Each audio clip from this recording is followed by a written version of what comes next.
الله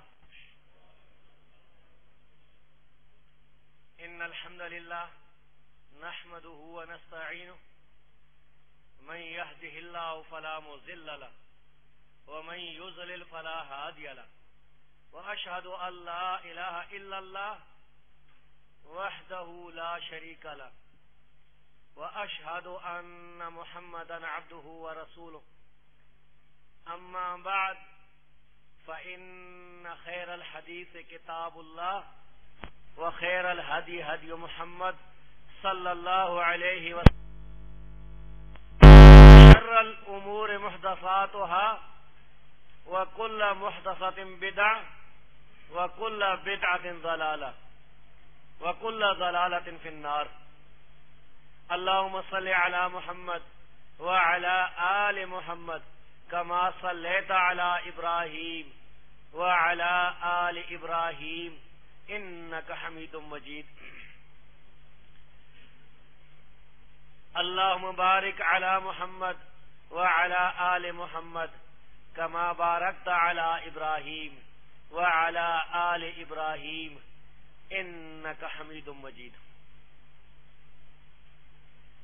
أعوذ بالله السميع العليم من الشيطان الرجيم من همزه ونفخه ونفثه.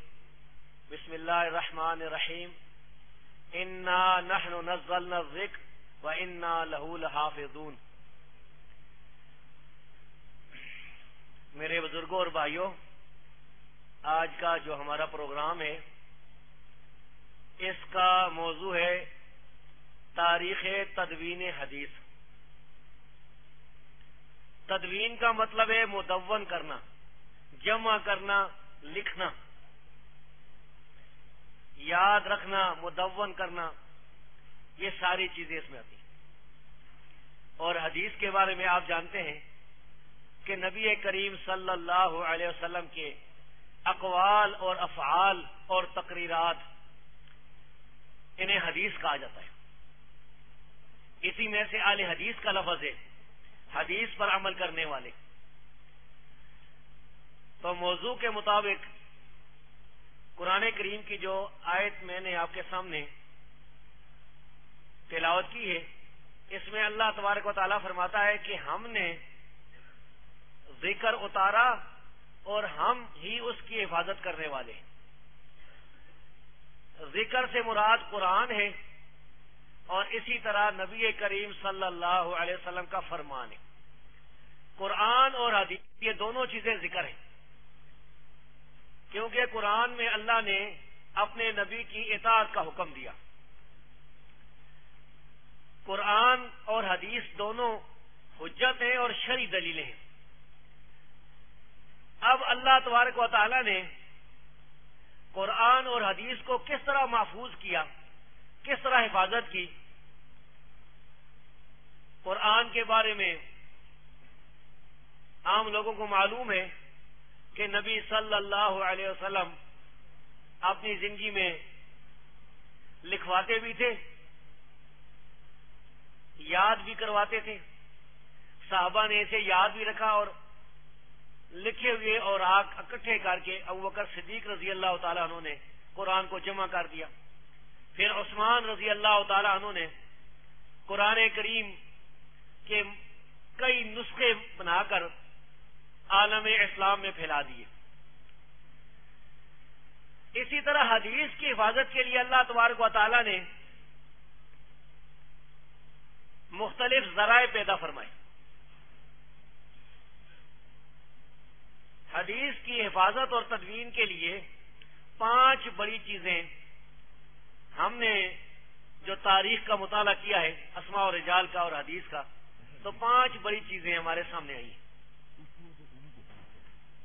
پہلی چیز یہ کہ اللہ تبارک و تعالیٰ نے اس زمانے کے لوگوں کو عظیم الشان حافظے عطا فرمائے.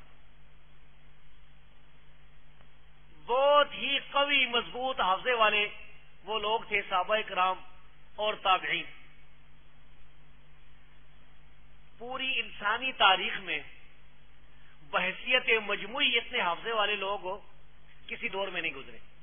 یہ اللہ تبارک و تعالیٰ کا خاص فضل و کرم ہے. بلکہ یہ جو حفظے کا دور ہے پہلی صدی ہجری کے بعد دوسری صدی ہجری میں، تیسری میں، چوتھی، پانچویں تک جاری رہا ہے۔ حدیث کی کتابیں مدون ہو گئی، لکھی گئی، پھر بھی ایسے لوگ موجود تھے جنہیں اللہ تبارک و تعالیٰ نے بے پناہ حفظے دیے تھے۔ امام ابو داؤد رحمت اللہ علیہ حدیث کے ایک امام گزرے، یہ تیسری صدی ہجری میں گزرے۔ ان کے ایک بیٹے تھے جن کا نام تھا عبداللہ بن ابی داؤد، ابو بکر عبداللہ بن ابی داؤد، اور یہ امام بہت سی کتابوں کے مصنف ہیں۔ اللہ تبارک و تعالی نے ابو داؤد کے بیٹے کو ایسا بے پناہ حفظہ دیا تھا، تاریخ دمشق ابن عساکر کی اس کی جلد نمبر 31 صفحہ نمبر 56 پر صحیح سند کے ساتھ یہ لکھا ہوا ہے کہ امام ابو داؤد کا یہ بیٹا ایک دفعہ اصفہان گیا۔ امام ابن ابی داؤد اصفہان ایران کا ایک شہر ہے، وہاں تشریف لے گئے۔ یہ رہنے والے بغداد کے تھے، عراق سے ایران گئے۔ وہاں کے لوگوں نے کہا ابو داؤد کے بیٹے سے کہ آپ ہمیں حدیثیں سنائیں۔ انہوں نے کہا کہ میری کتابیں نہیں ہیں، اصل میری کاپیاں کتابیں جو ہیں میں بغداد چھوڑ کے آیا ہوں، کس طرح میں تمہیں حدیثیں سناؤں؟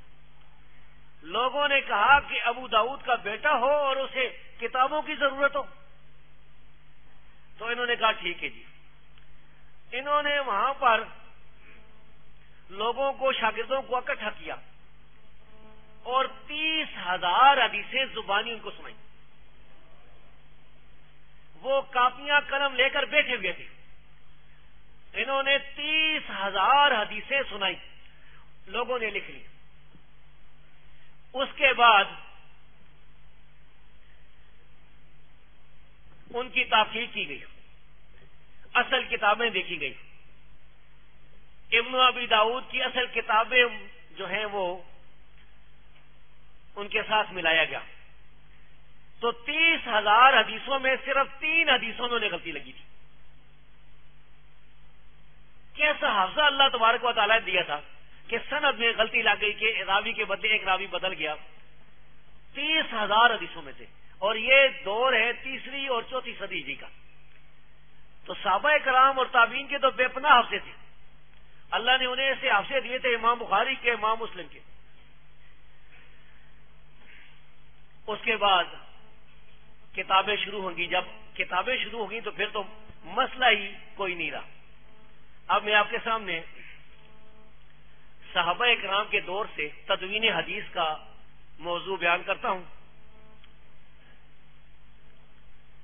صحیح بخاری میں لکھا ہوا ہے،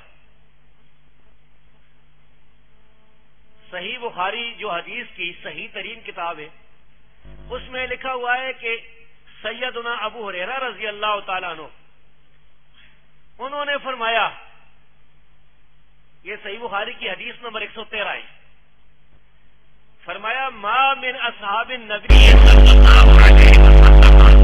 احد اکثر حدیثا عنہ منی، نبی صلی اللہ علیہ وسلم کے صحابہ میں سے کوئی صحابی بھی مجھ سے زیادہ حدیثیں بیان کرنے والا نہیں ہے، الا ما کان من عبداللہ بن عمر، سوائے عبداللہ بن عمر بن عاص رضی اللہ تعالیٰ عنہ، اس صحابی کے علاوہ کوئی بھی مجھ سے زیادہ حدیثیں نہیں بیان کرتا۔ فإنه كان يكتب ولا أكتب، کیونکہ وہ حدیثیں لکھتے تھے اور میں نہیں لکھتا تھا۔ ابو ہریرہ رضی اللہ تعالیٰ نے زبانی یاد رکھتے تھے، انہیں بھی اللہ تبارک و تعالیٰ نے بے پناہ حفظہ دیا تھا۔ ساری زندگی میں صرف ایک حدیث وہ بھول گئے تھے، اور جس حدیث کو وہ بھولے ہیں وہ دوسرے صحابہ کو یاد تھی۔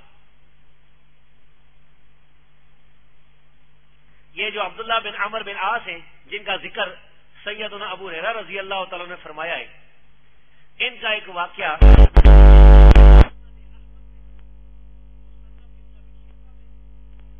ابی داؤد میں، مسند دارمی میں صحیح سندوں کے ساتھ لکھا ہوا ہے، اور یہ واقعہ اہل حدیث علماء عام طور پر بیان بھی کرتے ہیں۔ فرماتے ہیں کہ میں رسول اللہ صلی اللہ علیہ وسلم کی ہر بات کو لکھ لیتا تھا. جب یہ آپ کی مجلس میں جاتے تھے، نبی صلی اللہ علیہ وسلم کی مجلس میں پہنچتے تھے، وہاں اپنے پاس قلم کاغذ لے کر وہ لکھ دیتے تھے، ہر چیز لکھتے تھے. میں چاہتا تھا کہ میں اسے محفوظ رکھوں، میرے پاس محفوظ ہوں. تو قریشی صحابیوں نے، قریش نے مجھے منع کیا. انہوں نے کہا کہ اے عبداللہ، آپ ہر چیز لکھ لیتے ہیں، نبی صلی اللہ علیہ وسلم جو فرماتے ہیں آپ اپنے پاس لکھ لیتے ہیں. حالانکہ رسول اللہ صلی اللہ علیہ وسلم بشر ہیں، انسان ہیں. کبھی آپ غضب میں ہوتے ہیں، غصے میں ہوتے ہیں، کبھی آپ خوش ہوتے ہیں. یعنی لوگوں نے انہیں مشورہ دیا کہ تم نہ لکھو. انہوں نے کہا کہ میں نے لکھنا چھوڑ دیا. جب لوگوں نے کہا، قریشیوں نے کہا، تو میں نے لکھنا چھوڑ دیا. پھر اس کے بعد وہ رسول اللہ صلی اللہ علیہ وسلم کے پاس تشریف لے گئے اور جا کر کہا کہ میں نے لکھنا چھوڑ دیا ہے، اس لیے کہ مجھے لوگوں نے منع کر دیا. تو رسول اللہ صلی اللہ علیہ وسلم نے فرمایا، اکتب، اے عبداللہ لکھ. فوالذی نفسی بیدی، اس ذات کی قسم جس کے ہاتھ میں میری جان ہے، ما خرج منی الا حق، میری زبان سے سوائے حق کے کچھ نکلتا ہی نہیں، سوائے حق کے کچھ نکلتا ہی نہیں. اس سے پتا چلا کہ صحابہ کرام نبی صلی اللہ علیہ وسلم کی حدیثیں لکھتے تھے. کوئی یہ مسئلہ نہیں تھا کہ سارے یاد رکھتے تھے. ٹھیک ہے، حافظ بھی تھے لیکن لکھنے والے صحابہ بھی تھے. عبداللہ بن عمر رضی اللہ تعالیٰ عنہ نے ایک کتاب لکھی تھی، حدیث کی کتاب، الصحیفۃ الصادقہ. یہ ساری کتاب انہوں نے اپنے پوتے کو دے دی، شعیب کو، جو ان کے بیٹے کا بیٹا تھا. شعیب نے اپنے بیٹے عمر کو دے دی. اب مسلمانوں کے پاس یہ کتاب موجود ہے، عمر بن شعیب عن ابی عن جدی کی سند کے ساتھ. اسی طرح عبداللہ بن عمر فرماتے ہیں کہ مسند دارمی کی یہ روایت ہے اور مسند احمد میں بھی یہ روایت ہے، اس کی سند حسن یعنی صحیح ہے. فرماتے ہیں کہ ہم رسول اللہ صلی اللہ علیہ وسلم کے پاس بیٹھے ہوئے تھے اور لکھ رہے تھے، یعنی حدیثیں ہم لکھ رہے تھے. نبی صلی اللہ علیہ وسلم سے پوچھا گیا کہ کون سا شعر سب سے پہلے فتح ہوگا. یہ کافروں کے جو بڑے بڑے شعر ہیں ان کے نام لیے گئے، قسطنطنیہ کا شعر یا رومیہ کا شعر. قسطنطنیہ ترکی میں ہے، رومیہ اٹلی میں ہے، روم. رسول اللہ صلی اللہ علیہ وسلم فرمایا بلکہ ہرقل کا شعر سب سے پہلے فتح ہوگا. ہرقل کا شعر قسطنطنیہ ہے، سب سے پہلے قسطنطنیہ فتح ہوگا، پھر رومیہ فتح. تو اس حدیث سے بھی معلوم ہوا کہ صحابہ کرام نبی صلی اللہ علیہ وسلم کی حدیثیں لکھتے تھے. اس لیے جو منکرین حدیث جو ہمارے ہاں پاکستان میں پرویزیوں کی شکل میں یا مختلف اور شکلوں میں موجود ہیں، جو حدیث کے خلاف پروپیگنڈا کرتے رہتے ہیں، وہ یہ کہتے ہیں کہ حدیثیں 250 سال بعد لکھی گئی ہیں، نبی صلی اللہ علیہ وسلم کی وفات کے 250 سال بعد لکھی گئی. ہم کہتے ہیں یہ لوگ جھوٹے ہیں. دیکھیں صحابہ کرام حدیثیں لکھتے تھے.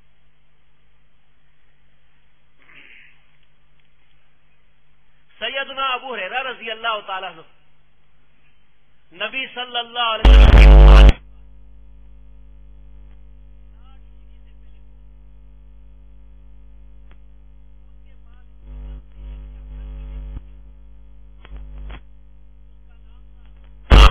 بن منبہ،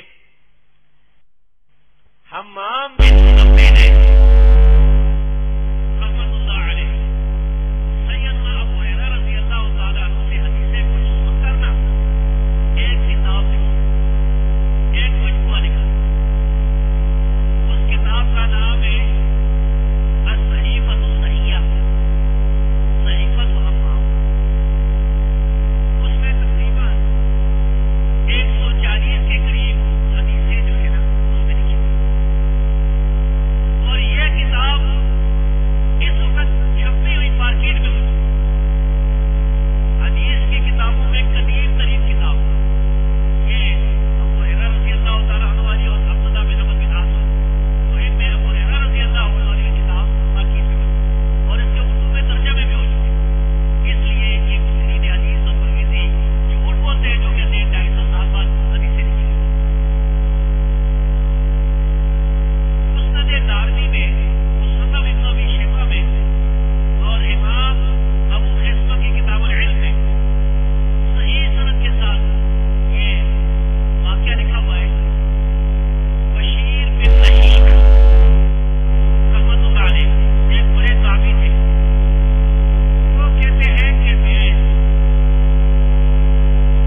قومی اسمبلی کا ممبر ہے، کوئی وزیر بن گیا، شزیر بن گیا. ظالموں نے ملک کو لوٹ لیا، چیزوں کو مہنگا کر دیا، بے انصافی کر دی. نہیں، امیر المومنین عمر رضی اللہ تعالیٰ عنہ نے جن امیروں کو بھیجا تھا وہ انصاف کرنے والے تھے، ان کی وہ نگرانی بھی کرتے تھے. وَلَيُعَلِّمُ النَّاسَ دِينَهُمْ، اور اے اللہ گواہ ہے میں نے انہیں اس لیے بھیجا ہے کہ لوگوں کو دین سکھائیں. وَسُنَّةَ نَبِيٍّ صلی اللہ علیہ وسلم، اور نبی کی سنت سکھائیں، لوگوں کو سمجھائیں، بتائیں. اس سے کس سے مسئلہ سنت پر عمل بھی ثابت ہو گیا اور یہ بھی ثابت ہو گیا کہ امیر المومنین عمر رضی اللہ تعالیٰ عنہ حدیث کو حجت سمجھے تو انہوں نے کتاب لکھ کر بھیجی تھی. صحیح، یہ جتنے حوالے ہیں صحابہ اور تابعین، بھائیو اس میں یہ یاد رکھیے کہ میں جو بھی حوالہ پیش کرتا ہوں کہ تحقیق کر کے صحیح ثابت ہوتا ہے تب جاتے ہیں، کیونکہ بہت سے حوالے کتابوں میں لکھے ہوئے ہیں جو ثابت ہیں، بہت سے حوالے ثابت ہیں. جو چیزیں ثابت نہیں ہیں انہیں ہم لوگوں کے سامنے بیان نہیں کرتے. مثال کے طور پر امام بخاری کے بارے میں ایک واقعہ جو ہمارے علماء حدیثیں ان کے سامنے پڑھی ہے، 100 حدیثیں غلط پڑھی ہے، امام بخاری نے بعد میں حدیثوں کو صحیح بنا دیا. یہ واقعہ ثابت نہیں، اس لیے ہم بیان نہیں کرتے. بیان وہ چیز کرنی چاہیے جو صحیح ثابت ہو، اس میں کوئی شک نہیں. صحیح بخاری میں لکھا ہے کہ علی رضی اللہ تعالیٰ عنہ فرماتے تھے لوگوں رسول اللہ صلی اللہ علیہ وسلم ہمیں کوئی خاص چیز دے کر نہیں گئے. ہمارے پاس اہل بیت کے پاس یا میرے پاس کوئی خاص چیز نہیں ہے. اللہ کے رسول ہمیں قرآن دے کر گئے، یا ہمارے پاس فہم ہے، اللہ نے سمجھ کوئی دی ہے، یا یہ جو میرے پاس کتاب ہے صحیفہ، یہ ہمارے پاس جو لکھا ہوا ہے یہ بھی. علی رضی اللہ تعالیٰ عنہ کی تلوار تھی، تلوار کے ساتھ وہ کتاب انہوں نے باندھ رکھی تھی، اس میں رکھ رکھی اور اس میں مسائل تھے. کوئی قتل کاٹے اس کی کیا سزا ہے، کوئی کسی کی انگلی کاٹ دے اس کی کیا سزا ہے، کوئی کسی کی آنکھ ضائع کر دے اس کی کیا سزا ہے، کوئی کسی کا دانت توڑ دے کیا سزا ہے، قیدیوں کے بارے میں کیا مسائل ہے. اور اس کتاب میں لکھا تھا کہ رسول اللہ صلی اللہ علیہ وسلم فرمایا مسلمان کو کافر کے بدلے میں قتل نہیں کیے جائیں. تو یہاں علی رضی اللہ تعالیٰ عنہ کے پاس کتاب تھی، عمر کے پاس کتاب تھی، ابو بکر صدیق کی کتاب تھی رضی اللہ تعالیٰ عنہ مجمعین. صحابہ نے کتابیں لکھی، ٹھیک ہے ان کی کتابیں تھوڑی ہیں کیونکہ صحابہ تو حافظ تھے، ان کے تو بڑے حافظے تھے، لیکن کتابیں لکھی تھی انہوں نے. امام احمد بن حنبل نے کتاب لکھی ہے جس کا نام کتاب العلل ہے. اس میں صحیح سند کے ساتھ ایک بڑے امام عبداللہ بن عون رحمت اللہ علیہ سے نقل کرتے ہیں کہ ہم حسن بصری جو عراق بصرہ کے رہنے والے ایک بڑے امام تھے ان کے پاس گئے. تابعین اور تبع تابعین ان کے پاس پڑھتے تھے، تو یہ گئے جی اپنے استاد کے پاس. فأخرج إلينا كتابا من سمرہ. حسن بصری رحمت اللہ علیہ جو بڑے جلیل القدر تابعی تھے، انہوں نے سمرہ بن جندب رضی اللہ تعالی عنہ کی لکھی ہوئی کتاب ہمارے سامنے نکالی ہے.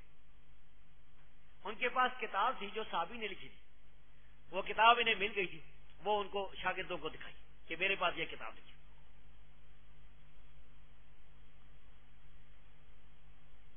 سنن دارمی کے اندر صحیح سند کے ساتھ ایک واقعہ لکھا ہوا ہے. مرہ الحمدانی، ہمدان ایران کا ایک شہر ہے، یہ ایک تابعی ہے، یہ بیان کرتے ہیں کہ ابو قرہ الکندی ایک تابعی شام سے ایک کتاب لکھی ہوئی لے کے آئے. ایک کتاب جو کتاب لکھی گئی تھی شام میں، اس کتاب کو لیا انہوں نے اور لے کر آ گئے مدینہ میں یا کوفہ میں. آئے سیدنا عبداللہ بن مسعود رضی اللہ تعالی عنہ کے پاس. یہ بڑے عظیم و شان صحابی ہیں، بڑی فضیلتوں والے.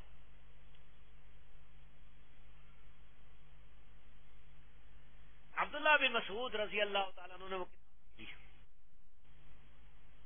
کتاب لے کر پڑھی، پڑھے لکھے. پڑھنے کے بعد انہوں نے کہا کہ ایک پلیٹ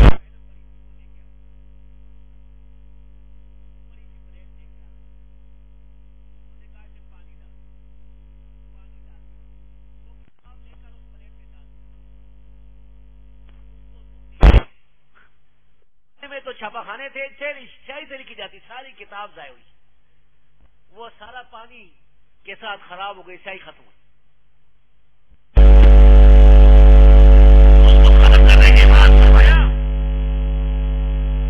تم سے پہلے لوگ اس وجہ سے ہلاک ہوئے تھے، اس وجہ سے گمراہ ہوئے تھے کہ انہوں نے اپنی کتاب کو چھوڑ دیا تھا اور دوسری کتابوں کے پیچھے چل پڑے.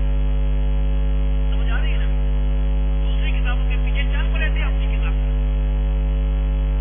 جو ہے اس کے راوی وہ کہتے ہیں کہ اگر اس کتاب میں قرآن لکھا ہوا ہوتا، اگر اس کتاب میں حدیثیں لکھی ہوتی، سنت لکھی ہوتی، اما ان لوگ کان من القرآن او من السنت لم یمشی ولکن کان من کتب اہل الکتاب.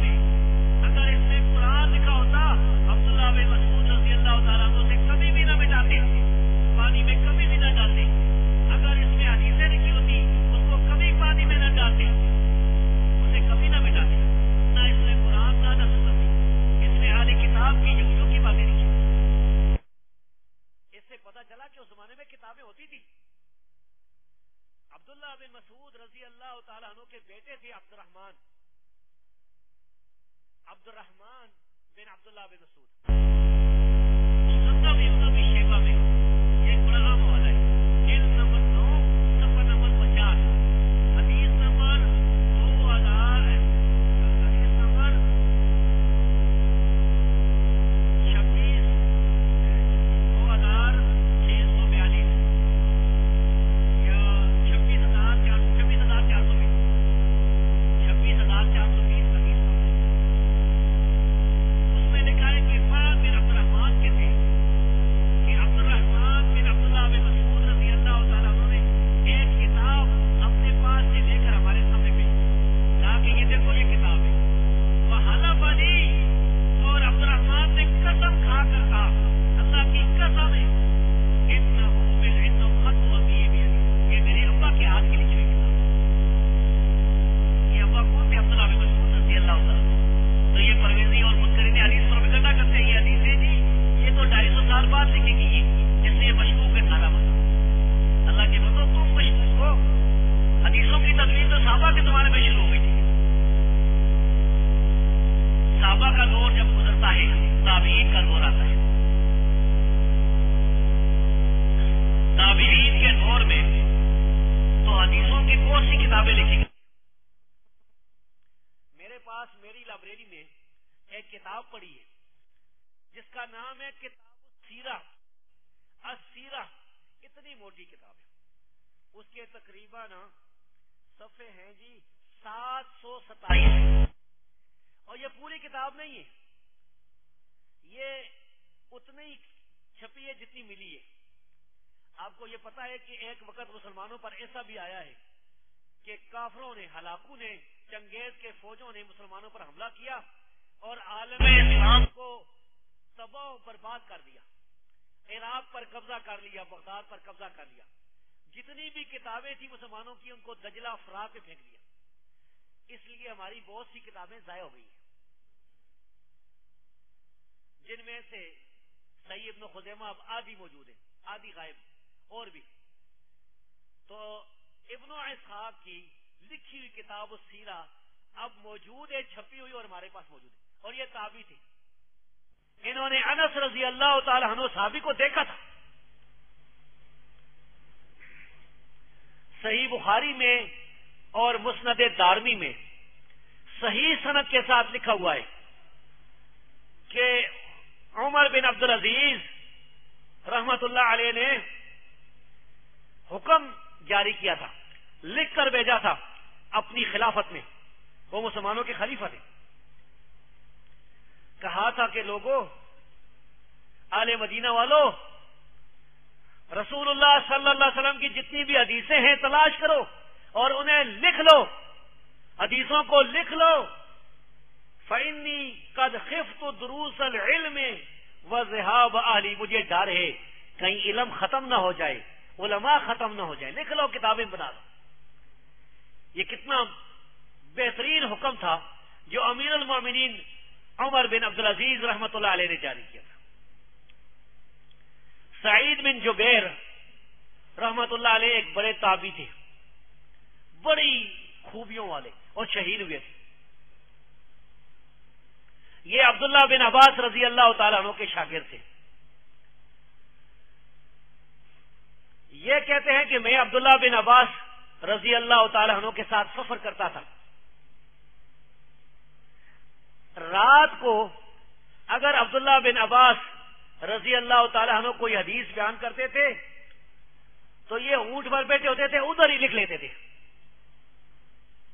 پھر کہتے تھے دوسرے صبح کو پھر میں اسے اپنی کتاب میں لکھ لیتا تھا. بھائی یہ پروپیگنڈا نہیں کرنا چاہیے کہ حدیثیں امام بخاری نے لکھی ہیں، امام مسلم نے، پہلے نہیں لکھی جاتی. صحابہ کے دور میں لکھی گئی ہیں، تابعین کے دور میں لکھی گئی ہیں. نافع عبداللہ بن عمر رضی اللہ تعالیٰ عنہ کے آزاد کردہ غلام تھے. ان کے بارے میں سلیمان بن موسیٰ بیان کرتے ہیں، مسند دارمی کے اندر یہ صحیح روایت لکھی ہوئی ہے. وہ کہتے ہیں کہ میں نے دیکھا کہ امام نافع مدینہ کے بڑے امام تابعی بیٹھے ہوئے تھے، شاگرد سامنے کے حدیثیں لکھ رہے تھے، وہ لکھا رہے تھے اور شاگرد لکھ رہے تھے. موسیٰ بن عقبہ ایک تابعی تھے، ان کا یہ واقعہ طبقات ابن سعد میں جلد نمبر 5 صفحہ 293 میں صحیح سند کے ساتھ لکھا ہوا ہے. وہ کہتے ہیں کہ قریب نام کے ایک بڑے امام تھے جو تابعی تھے. تابعی کہتے ہیں صحابی کے شاگرد کو. عبداللہ بن عباس رضی اللہ تعالی عنہ کے شاگرد تھے. انہوں نے ہمارے پاس بطور امانت وہ کتابیں رکھی تھی جو انہوں نے عبداللہ بن عباس رضی اللہ تعالیٰ عنہ سے سن کر لکھی تھی. اور یہ اتنی کتابیں تھی کہ ان کو ایک اونٹ پر لاد کر لے کے جاتے تھے. کتنی کتابیں انہوں نے عبداللہ بن عباس سے قرآن کی تفسیر میں، حدیثوں میں سن کر لکھی تھی. پھر کہتے ہیں کہ عبداللہ بن عباس کے بیٹے علی، انہیں جب کوئی مسئلہ ہوتا، کوئی مشکل مسئلہ ہوتا، کوئی بات ہوتی، تو وہ میرے پاس آدمی بھیجتے. وہ کہتے کہ قریب کی لکھی ہوئی فلاں کتاب مجھے دے دو. تو میں پھر وہ اس کتاب کو پہلے اپنے پاس نقل کر دیتا، پھر انہیں دے دیتا. وہ اس میں سے مسئلہ دے کر اس کے مطابق عمل کرتے تھے. تو اسی طرح تابعین میں یہ چند مثالیں ہیں، اگر آپ دیکھیں گے تو بے شمار مثالیں پائیں گے. ابو قلابہ رحمت اللہ علیہ شام کے رہنے والے ایک بہت بڑے امام تھے، شامی ہیں. ان کے شاگرد ایوب سختیانی کہتے ہیں کہ ابو قلابہ نے، یہ طبقات ابن سعد میں، وصیت کی تھی. ابو قلابہ رحمت اللہ علیہ کی جب وفات کا وقت آیا تو انہوں نے وصیت کی تھی کہ میری کتابیں ایوب کو دے دے.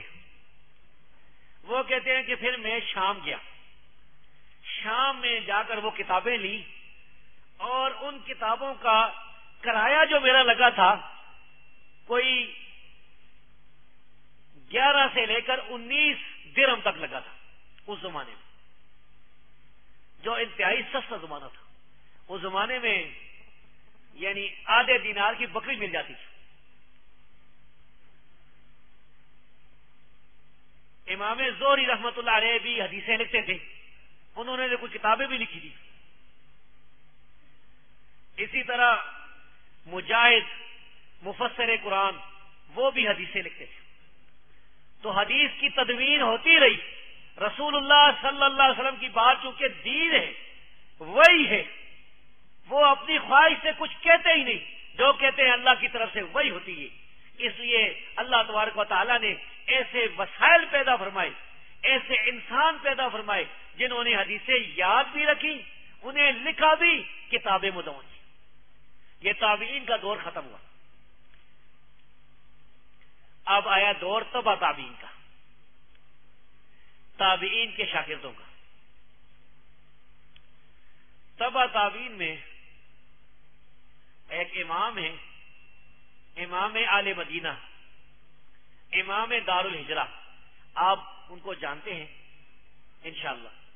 امام مالک، یہ جو ہمارے ہاں 4 اماموں کو لوگ کہتے ہیں نا، 4 امام، حالانکہ امام تو خیر ہزاروں ہیں، ان 4 اماموں میں یہ بڑے امام تھے، امام مالک رحمت اللہ علیہ۔ انہوں نے حدیث کی ایک کتاب لکھی تھی، حدیث کا ایک مجموعہ لکھا تھا۔ خوش قسمتی سے اللہ کے فضل و کرم سے وہ کتاب اس وقت لکھی ہوئی مسلمانوں کے پاس موجود ہے، اور اس کے بے شمار نسخے۔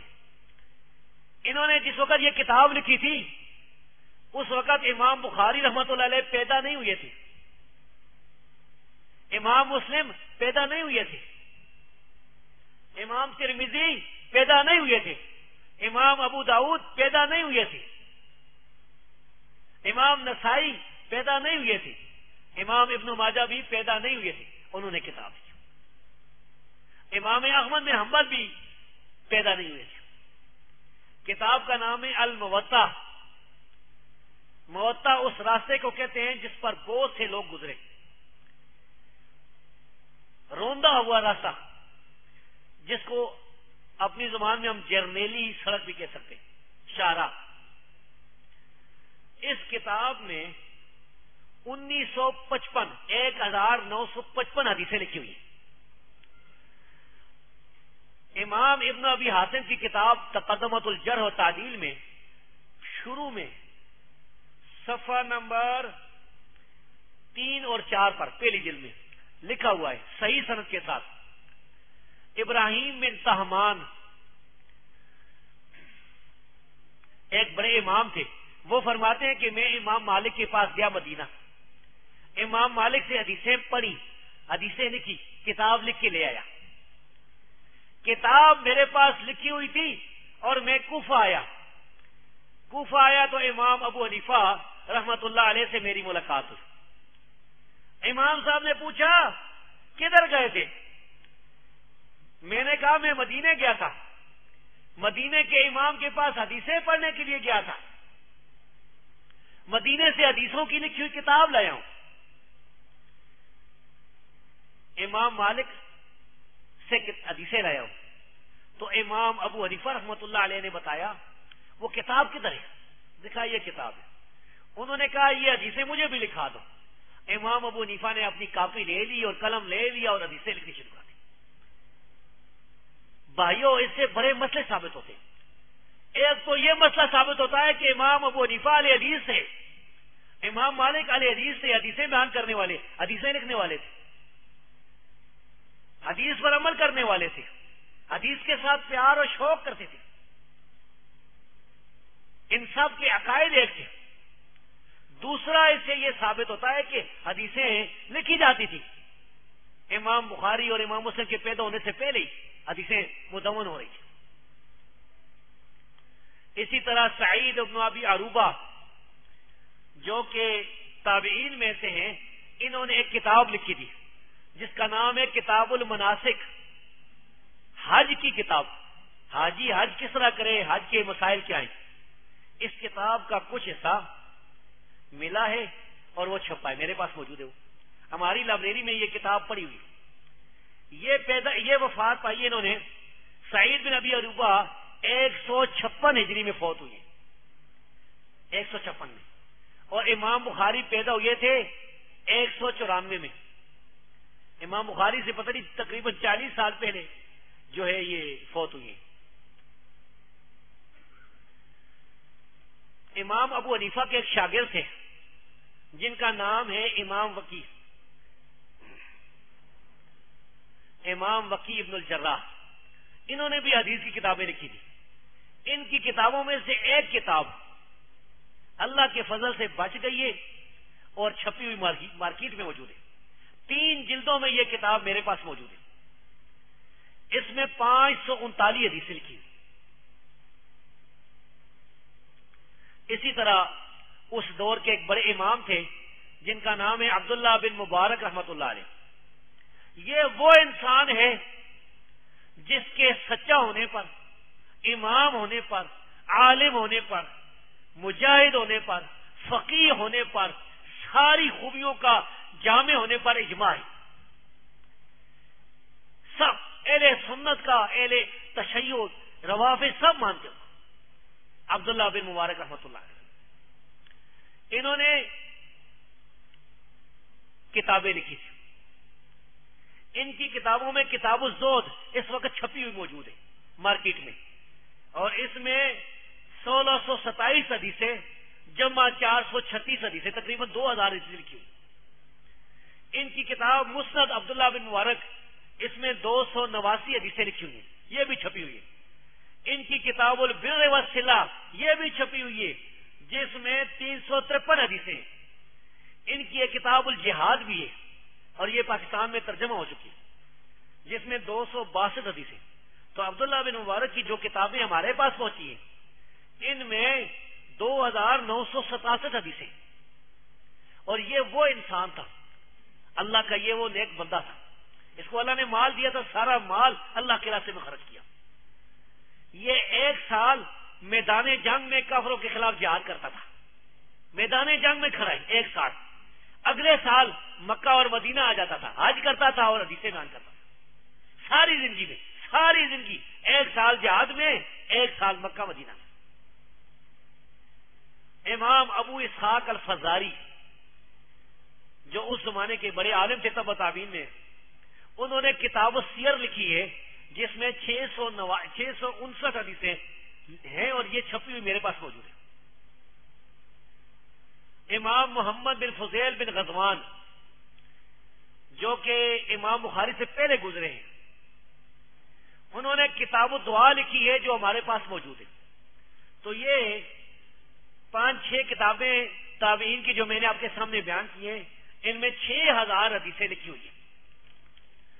اس کے بعد تدوین حدیث میں تبع تابعین کا زمانہ آیا. اب وہ سنہری دور آیا جس میں بڑی بڑی کتابیں لکھی گئی ہیں.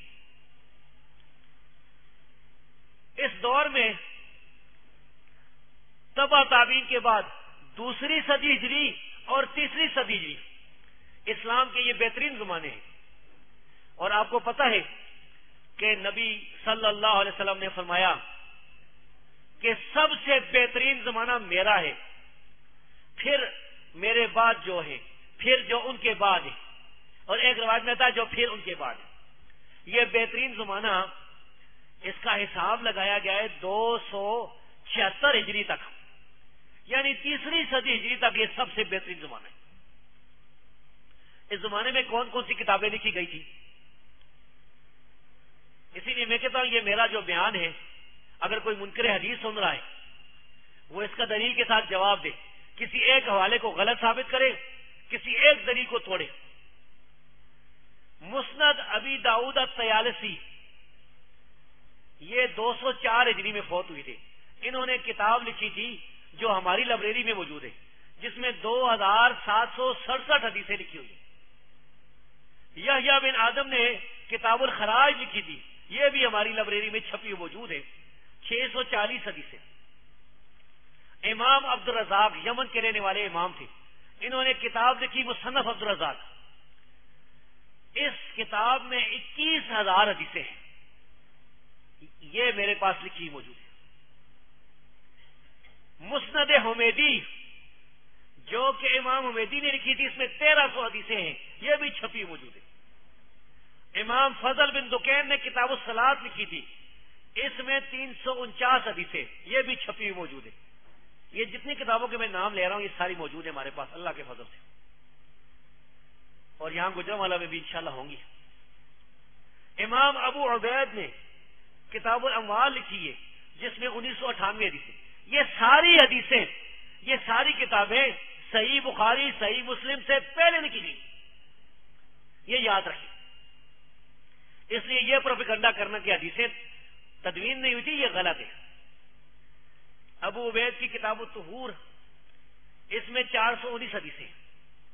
ابن ابی شیبہ کی مصنف، اس میں 37,000 حدیثیں ہیں،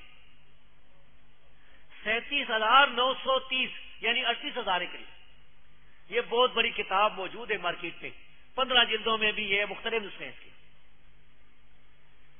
انہوں نے ایک دوسری کتاب لکھی تھی مسند ابن ابی شیبہ، یہ امام بخاری کے استاد تھے، اس میں 998 حدیثیں.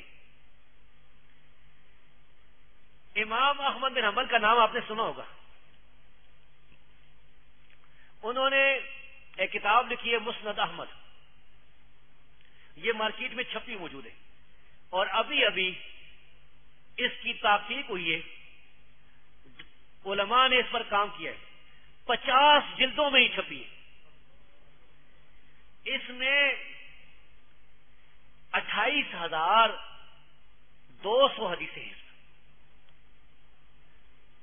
اسی طرح امام احمد بن حنبل نے اور بہت سی کتابیں لکھی تھی. فضائل الصحابہ ان کی کتاب ہے، 1962 حدیثیں. کتاب الزہد ہے، 2379 حدیثیں. امام شافعی کی کتاب الام ہے، اس میں کتنی حدیثیں میں گن نہیں سکا، وہ بھی بڑی کتاب ہے، 8 جلدوں میں.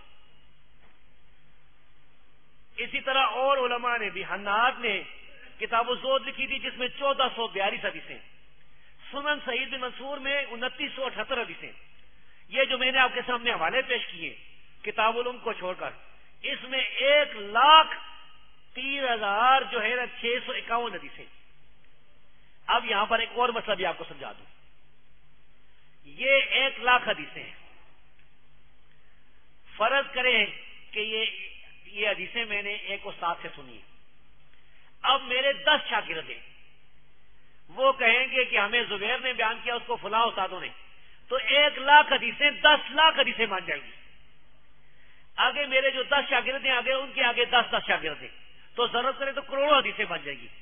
یہ جو آتا ہے نا کہ امام بخاری نے 7,00,000 حدیثوں میں سے یہ صحیح بخاری لکھی تھی، تو اس سے یہ مراد ہے، یہ سندیں ہیں، یہ راویوں کے ذریعے ایک استاد کے 10 شاگرد ہیں، 10 سندوں سے وہ روایت آ رہی ہے، ایک استاد کے زیادہ شاگرد ہیں تو زیادہ سندوں سے آ رہی ہے. تو اس کا مطلب غلط نکالتے ہیں بعض منکرین حدیث. تو یہ جو لاکھوں حدیثوں کا کہا جاتا ہے نا، اس سندیں مراد ہے. آخر میں اب درس کا چونکہ اختتام ہو رہا ہے، سوال جواب سے پہلے بعض منکرین حدیث ایک حدیث پیش کرتے ہیں جس میں آتا ہے، صحیح مسلم کی حدیث ہے کہ نبی صلی اللہ علیہ وسلم نے فرمایا، مجھ سے تم کچھ بھی نہ لکھو، جس نے قرآن کے علاوہ کچھ لکھا ہے اس کو مٹا دے، اور میری حدیثیں بیان کرو، کوئی گناہ نہیں ہے، کوئی حرج نہیں، اور جس نے مجھ پر جھوٹ بولا وہ جہنم میں جائے گا، جہنم میں اپنا ٹھکانہ تلاش کر لے. یہ حدیث پیش کرتے ہیں، بھائی حدیثیں نہیں لکھ جائیں. تو اس کا ہم جواب دیتے ہیں، ہم کہتے ہیں بھائی یہ حدیث اگرچہ صحیح حدیث ہے لیکن منسوخ ہے. اس کے منسوخ ہونے کی دلیل یہ کہ رسول اللہ صلی اللہ علیہ وسلم نے اپنے آخری زمانے میں حدیثیں لکھنے کی اجازت دے دی تھی. نبی کریم صلی اللہ علیہ وسلم ایک دفعہ خطبہ دے رہے تھے، یہ حجۃ الوداع کا موقع ہے، آخری حج جو ہے، غالباً 9 یا 10 ہجری، 9 ہجری ہوگی غالباً یا 10 ہجری. تو اس موقع پر نبی صلی اللہ علیہ وسلم نے جو بیان فرمایا، ایک آدمی کھڑا ہو گیا، یہ صحیح بخاری میں ہے حدیث، اس کا نام ابو شاہ تھا، ابو شاہ، یمن کا رہنے والا تھا۔ اس نے کہا یا رسول اللہ صلی اللہ علیہ وسلم، آپ یہ جو خطبہ دیا ہے یہ میرے لیے لکھوا دیں، یہ میرے پاس لکھا ہونا چاہیے۔ تو نبی پاک صلی اللہ علیہ وسلم نے فرمایا اکتبوا لابی شاہ، لکھو اس خطبے کو ابو شاہ کے لیے۔ تو منع والی حدیث منسوخ ہو گئی۔ اسی طرح ایک اور صحیح حدیث ہے، رسول اللہ صلی اللہ علیہ وسلم جب آخری بیماری میں تھے، وفات سے تین دن پہلے، شدید بیمار تھے، نبی صلی اللہ علیہ وسلم فرمایا ایتونی بقرطاس اکتب لکم کتابا، ایک کاغذ لے آؤ میں تمہارے لیے کتاب لکھا دوں، پھر تم کبھی گمراہ نہیں ہوگے۔ امور سیاست میں، امور خلافت میں کوئی بات لکھانا چاہتے تھے، بعد میں شور ہوا اور وہ بات نہ لکھائی جا سکی جس میں حکمت تھی، لیکن اس کا معاملہ دین کے ساتھ نہیں تھا۔ حدیث سے یہ پتہ چلتا ہے کہ رسول اللہ صلی اللہ علیہ وسلم ابوبکر صدیق کو خلیفہ بنانا چاہتے تھے، کیونکہ اسی حدیث میں بعض سندوں میں آتا ہے کہ آپ نے پھر فرمایا کہ یا اللہ والمؤمنون الا ابا بکر، اللہ بھی نہیں مانے گا اور مومن بھی نہیں مانیں گے مگر ابو بکر کو ہی، ابو بکر ہی خلیفہ بنیں گے رضی اللہ تعالیٰ۔ تو یہ آخری زمانے میں کتاب منگاتے کیسے لکھ کے دیتا ہوں، لکھواتا ہوں، تو پتہ چلا کہ یہ حدیث منسوخ ہو گئی۔ اور اسی طرح صحابہ کرام نے کتابیں لکھی تھی جو میں آپ کے سامنے حوالے بیان کر چکا ہوں، یہ بھی دلیل ہے کہ یہ حدیث منسوخ ہو چکی۔ تو منسوخ حدیث کو پیش کرنا یہ صحیح نہیں، یہ غلط بات ہے۔ ایک چیز منع کر دی گئی، آخر میں ختم ہو گئی، تو وہ بات پھر اجماع بھی اس پر ہوا، امت کا اجماع بھی ہوا کہ یہ منسوخ ہے۔ تو بھائی اللہ تبارک و تعالیٰ نے اپنے دین کی حفاظت اس طریقے سے کی، لوگ پیدا کیے، لوگوں نے قرآن کو بھی محفوظ کیا، لوگوں نے حدیث کو بھی محفوظ کیا، حدیث کے مجموعے مدون ہوئے، پھر صحیح بخاری اور صحیح مسلم کی شکل میں ایسی دو کتابیں آ گئی مسلمانوں کے ہاتھ میں جن کی ہر حدیث صحیح ہے، رسول اللہ صلی اللہ علیہ وسلم سے سند کے ساتھ جو حدیث موجود ہے وہ ہر حدیث صحیح ہے۔ اور یہ اللہ کا بہت بڑا احسان ہے، قیامت تک قرآن اور صحیح بخاری اور صحیح مسلم یہ رہیں گے انشاءاللہ، اور لوگ ہدایت پاتے رہیں گے، اور جو بھی اس طریقے سے ہٹے گا وہ گمراہی کے غاروں میں گرے گا۔ اللہ تبارک و تعالیٰ نے حدیث کی حفاظت کے لیے محدثین کو حوصلے بھی دیے تھے۔ بس ایک واقعہ آپ کے سامنے میں بیان کرتا ہوں آخری، اور پھر یہ میرا بیان ختم ہوگا انشاءاللہ۔ اگر ساتھی کوئی سوال جواب کرنا چاہیں گے تو کر سکتے ہیں۔ ابو عبداللہ محمد بن منہال الضریر البصری ایک عالم تھے، بصرہ کے رہنے والے نابینا تھے، ان کی نظر نہیں تھی۔ ابو زرع الرازی، ایک اور واقعہ بھی یاد آ گیا، اگر اجازت ہے تو اس کے ساتھ وہ بھی بیان کر دوں۔ اچھا کیونکہ بہت اہم واقعے ہیں۔ تو ابو زرع کہتے ہیں کہ میں ایک دن گیا محمد بن منہال کے بارے میں پاس، تو میں نے کہا کہ شیخ صاحب تفسیر جو آپ بیان کرتے ہیں، تفسیر کی کتاب جو یزید بن زریع سے آپ نے سنی تھی، وہ اپنے استادوں سے، وہ ذرا مجھے لکھا دیں۔ وہ کہتے ہیں کہ انہوں نے اس مجلس میں آدھی کتاب زبانی مجھے لکھا دی، اتنا بڑا حوصلہ تھا۔ پھر وہ مجلس ختم ہوئی، وہ چلے گئے۔ کچھ عرصے کے بعد وہ کہتے ہیں کہ میری ان سے ملاقات ہوئی تو اس نے کہا بیٹھ، اور شروع ہو گئے، جہاں پہنچے تھے اس سے آگے آدھی کتاب باقی زبانی سے لکھا دی۔ ایسا حافظہ اللہ نے دیا تھا انہیں، ایسا بے پناہ حافظہ۔ تو اسی امام ابو زرع رحمت اللہ علیہ کا میں حافظہ آپ کو بتاتا ہوں۔ یہ اللہ کا نیک بندہ اس دنیا سے جا رہا تھا۔ یہ واقعہ تقدمۃ الجرح و تعدیل میں، تاریخ بغداد میں اور دوسری کتابوں میں لکھا ہوا۔ اس کی وفات کا وقت تھا، اس کی موت کا وقت تھا، اور یہ بہت بڑا امام ہے، امام بخاری جیسا امام ہے، اسماء و رجال کے بڑے اماموں میں سے، 3 صدی ہجری میں۔ اس کے ارد گرد بڑے بڑے جلیل القدر امام کھڑے تھے، رو رہے تھے، پریشان تھے، آنکھوں سے آنسو جاری تھے۔ ابو حاتم رازی موجود تھے، محمد بن مسلم بن وارا موجود تھے، دوسرے علماء موجود تھے۔ کسی نے کہا کہ ان کو کلمہ یاد دلائیں، مرنے والے کے پاس کلمہ پڑھنا جو ہے نا، تلقین کرنا، یہ اچھی بات ہے تاکہ وہ مرتے وقت کلمہ پڑھ جائے۔ انہوں نے کہا کس طریقے یاد دلائیں، کیا طریقہ؟ تو محمد بن مسلم بن وارا نے حدیث، وہ جو کلمے والی حدیث ہے نا، وہ حدیث پڑھنی شروع کر دی۔ لیکن وہ چونکہ افسوس کا غم تھا، اس لیے وہ بولنے لگے، ان کی زبان للکھانے لگی، پوری حدیث نہیں پڑھ پائی۔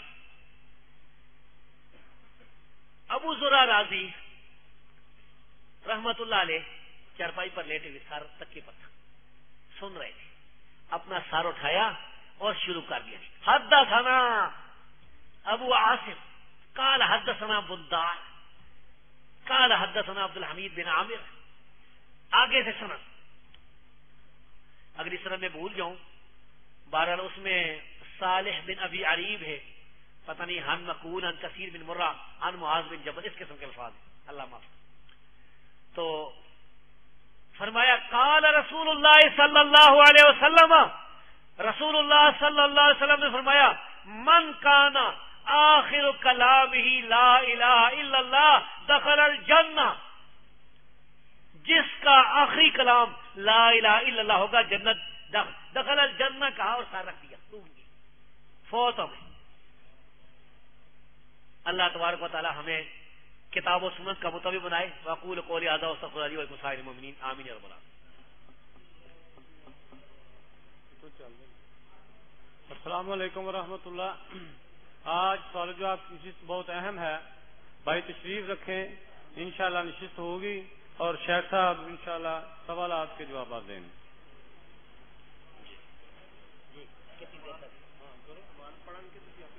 میں پڑھوں گا کتنی دیر تک، میں جتنا ہے